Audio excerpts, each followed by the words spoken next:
Hello प्यारे बच्चों, आज हम लोग अपना इतिहास का लेसन 3 कंटिन्यू करेंगे। भारत में कंपनी राज्य का विस्तार।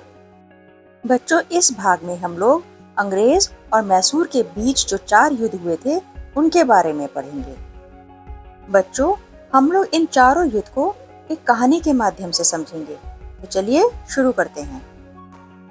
बहुत समय पहले दक्षिण भारत में एक ताकतवर राजा था, हैदर अली। वो बहुत चालाक और बहादुर था। उसने मैसूर राज्य को इतना मजबूत बना दिया कि अंग्रेजों से डरने लगे।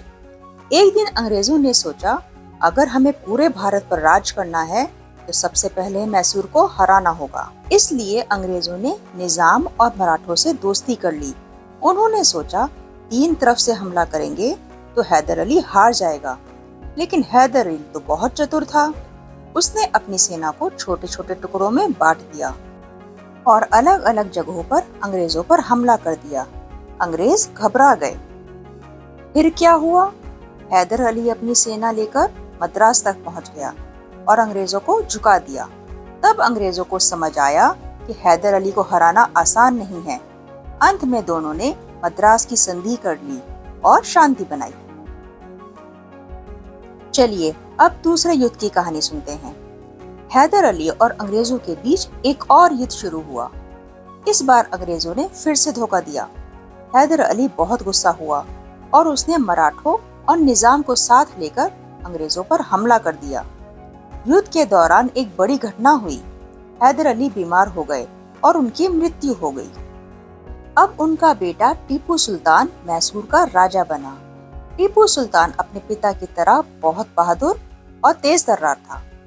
उसने अंग्रेजों को जमकर जवाब दिया, लेकिन ये युद्ध बहुत लंबा चला और आखिरकार दोनों पक्षों ने मंगलौर की संधि के जरिए युद्ध खत्म कर दिया।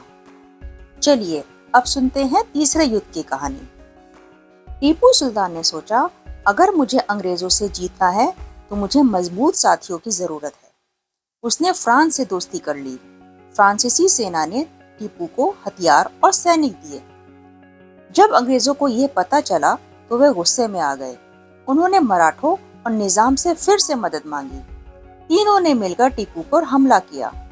टीपू ने बहादुरी से लड़ाई की, लेकिन आखिरकार उसे श्रीरंगपट्टनम की संधि पर हस्ताक्षर करना पड़ा और अपने आधे राज्य को अंग्रेजों को देना पड़ा।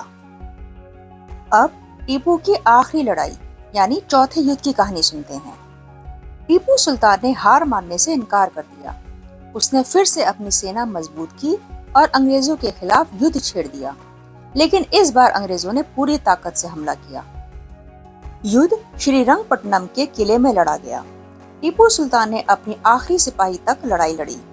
अंग्रेजों ने किले पर कब्जा कर लिया, लेकिन टीपू की वीरता और साहस को देखकर उनके दुश्मन भी उसे सलाम करने लगे। इस युद्ध के बाद मैसूर अंग्रेजों के अधीन हो गया। टीपू सुल्तान की मृत्यु के साथ ही दक्षिण भारत में ब्रिटिश सत्ता मजबूत हो गई।